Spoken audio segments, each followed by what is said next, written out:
Hello, students. Today we are going to learn the third part in science, types of motion. Now let's start our class with the activity. Everyone take a pencil.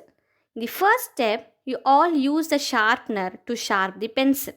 Second step, draw a circle using the pencil and a compass. Third step, take a scale and draw a straight line. In fourth step, keep the pencil between your fingers and move it back and forth. Now, look at this motion of the pencil in all the four cases. What is happening? The first step, when we see the pencil rotated in its axis while sharpening. In second step, when we drew a circle using a compass, the pencil was in a circular motion. In the third step, when we drew a line with a pencil, it was in a straight motion. In fourth step, the pencil tip moved back and forth and it was in oscillatory motion. So we can say that motion shall be rotational, circular, straight and oscillatory. Now we used to make papers by rocket paper, aeroplane paper and we used to throw. So what kind of path do we find?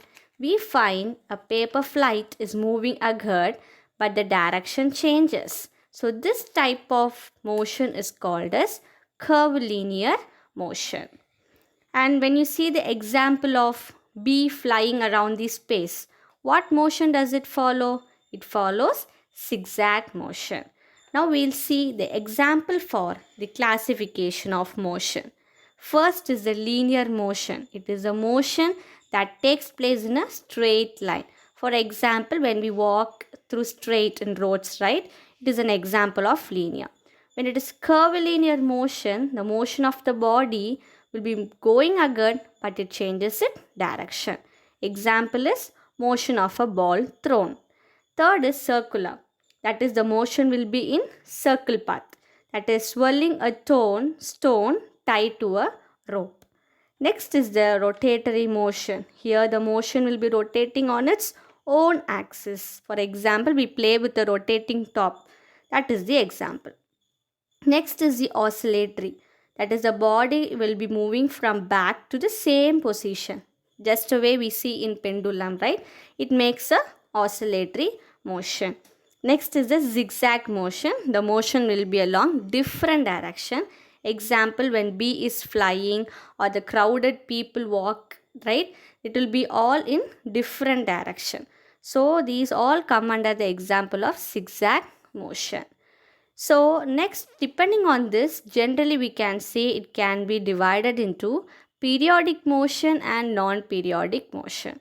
So when we take periodic motion, the motion will be repeated in equal intervals of time. When we take non-periodic, the motion will not be repeated in equal intervals.